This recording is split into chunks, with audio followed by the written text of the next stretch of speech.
Assalamualaikum warahmatullahi wabarakatuh. Halo semuanya. Perkenalkan, nama saya Sherin Afifah Salsabila. Saya dari kelas 1 TIC. Kali ini saya akan membuat program Java menggunakan NetBeans. Pada input-output Java ada 3. Yang pertama ada scanner, GOption, dan buffer reader. Kali ini kita akan membahas 3 contoh soal yang terkait dengan 3 input-output Java tadi. Untuk soal yang pertama, kita diminta untuk menggunakan scanner dengan soal program yang meminta user untuk memasukkan 3 nilai pada sebuah mata pembelajaran. Nilai tugas, nilai UTS, nilai UAS, kemudian menghitung dan menampilkan nilai rata-rata mata pelajaran tersebut. Pada pemrograman Java ini, jika kita menggunakan scanner, kita harus mengimport java.util.scanner. Apa gunanya? Gunanya itu kita butuh ini agar program bisa membaca input yang diketik dari keyboard. Selanjutnya, karena tidak ada main metodnya, jadi kita tambah main method dengan menggunakan shortcut PSVM lalu mencet tab. Dan public static void main itu ada. Lalu, kita akan mendeklarasi nilai tugas, nilai UTS, nilai UAS, dan nilai rata-rata tadi dengan menggunakan variabel double. Terus, untuk selanjutnya kita akan membuat objek kelas scanner dengan nama input. Sama dengan new scanner dalam kurung system.in atau tutup kurung titik koma. Apa sih gunanya system.in ini? Gunanya itu untuk membaca input dari user melalui keyboard. Selanjutnya, kita akan membuat inputan yang akan diinput oleh user itu sendiri. Kita akan mengetik shout dan tab, lalu masukkan nilai tugas. Nah, nilai tugas ini akan disimpan ke variabel tugas sama dengan input.nextDouble. Kenapa next double? Karena pada deklarasi yang sudah kita buat itu dengan menggunakan double. Jadi nanti inputannya itu akan diubah menjadi tipe double. Dan selanjutnya kita akan mengetik shout lagi untuk memasukkan nilai UTS. Dan nilai UTS ini disimpan ke variabel nilai UTS sama dengan input.nextDouble.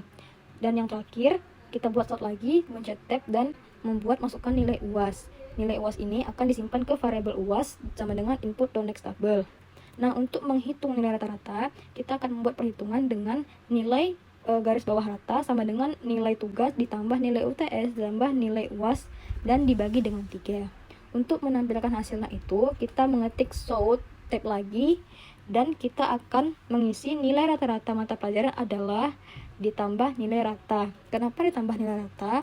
Karena kita akan menampilkan nilai yang sudah kita kalkulasikan ini ke dalam nilai rata. Jadi nilai ratanya akan menampilkan hasil dari pembagian 3. Nah, berikut adalah output dari nilai rata-rata pembelajaran yang telah diinput oleh pengguna tadi. Kita lanjut dengan soal kedua. Soal kedua ini diminta untuk menggunakan GOption pane. Untuk program Java GOption pane ini kita perlu mengimport javax.swing.GOptionPane. Gunanya apa? Agar kita bisa menampilkan dialog box melalui input atau output. Dan kita bisa berinteraksi pada pengguna langsung melalui dialog box. Pada public class soal 2, karena tidak ada main metodnya atau titik awal pemrograman itu, maka kita akan mengetik PSVM dengan menggunakan tab, lalu akan muncul public static void main itu. Setelah itu kita akan mendeklarasikan string nama tamu, string tipe kamar, integer lama menginap, double harga per malam, double total biaya. Selanjutnya kita akan meminta nama tamu melalui dialog box dan ditampilkan di layar untuk diinput oleh user. Dengan mengetikkan nama underscore tamu sama dengan GOptionPane.show input dialog lalu masukkan nama tamu. Nama tamu yang dimasukkan ini akan disimpan ke variabel nama underscore tamu. Selanjutnya kita akan membuat tipe kamar yang akan dipilih oleh user tersebut dengan menampilkan dialog box, yaitu dengan mengetik tipe underscore kamar sama dengan GOptionPane.show input dialog lalu mengetikkan string pilih tipe kamar yang Anda inginkan dengan tipe standar, deluxe, dan suite. Tipe kamar ini akan dimasukkan ke variabel tipe underscore kamar. Selanjutnya kita akan menampilkan kotak dialog input untuk durasi menginap atau lama menginap. Hasil input yang dihasilkan oleh user itu adalah string. Dia itu akan dikonversi menjadi bilangan bulat atau integer menggunakan integer.parseInt dan hasil nanti itu akan disimpan ke variabel lama underscore menginap. Selanjutnya kita akan menampilkan kotak dialog input untuk harga per malam. Hasil inputnya itu berupa string dan dikonversi menjadi bilangan double menggunakan double.parseDouble dan disimpan di dalam variabel harga underscore per underscore malam. Lalu kita melakukan perhitungan total biaya dengan mengkalikan durasi lama menginap dikali harga per malam. Hasilnya itu akan disimpan pada variabel total biaya. Selanjutnya, jika kita ingin menampilkan hasilnya dengan menggunakan kotak dialog pesan atau dialog box tadi, kita harus mengetikkan jobshow message dialog dalam kurung 0 dan kita akan merincikan semua deklarasi yang sudah kita miliki tadi. Misalnya kita akan membuat nama tamu ditambah nama underscore tamu, selanjutnya tipe kamar, lama menginap, harga per malam, dan total biaya. Kenapa ada garis miring N? Garis miring N tersebut digunakan untuk memisahkan antara nama tamu, tipe kamar, lama menginap, harga per malam, dan total biaya dengan menggunakan garis baru. Maka output yang akan dihasilkan itu adalah sebagai berikut.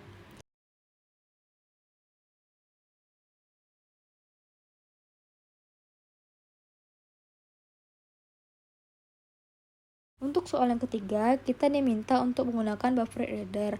Apa sih bedanya buffer reader, scanner, dan jobshow?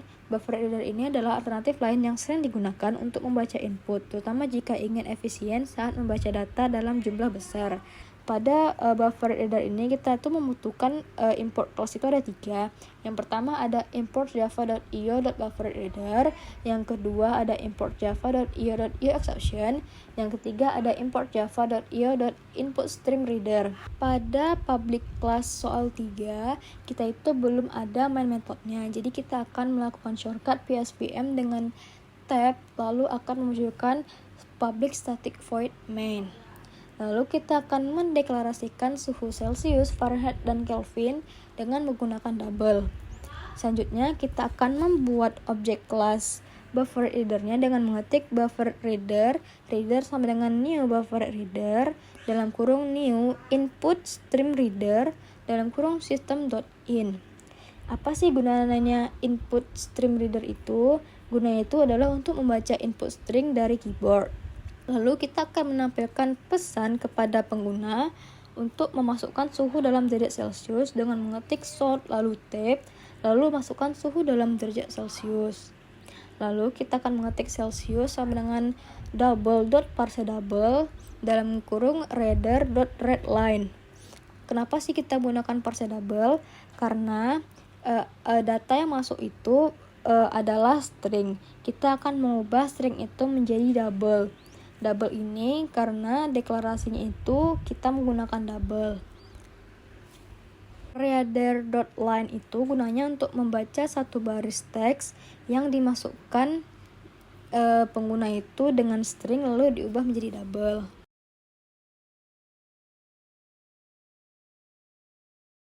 Kita akan melakukan perhitungan pengubah Celsius ke Fahrenheit dan Kelvin dengan mengetik Fahrenheit sambil dengan dalam kurung Celsius dikali 9 dibagi 5 ditambah 32.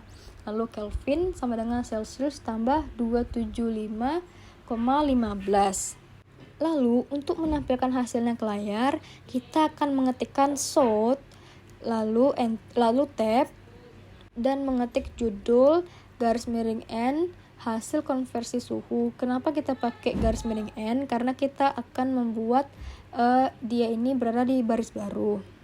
Lalu untuk menampilkan jumlah Fahrenheit dan Kelvin itu, kita akan mengetik sort tab lalu suhu dalam Fahrenheit ditambah Fahrenheit dan mengetik sort lagi untuk Kelvin. Sort tab lalu suhu dalam Kelvin sama dengan ditambah dengan Kelvin. Kenapa ditambah Fahrenheit dan Kelvin? Karena untuk menampilkan hasil dari perhitungan yang telah kita hitung pada baris sebelumnya. Ini adalah contoh outputnya. Kita akan memasukkan suhu dalam derajat Celcius, misalnya segini. Lalu program akan menghitung dan menampilkan hasil dari konversi Fahrenheit dan Kelvinnya. Mungkin sekian video penjelasan dari saya. Mohon maaf apabila ada salah kata. Wassalamualaikum warahmatullahi wabarakatuh.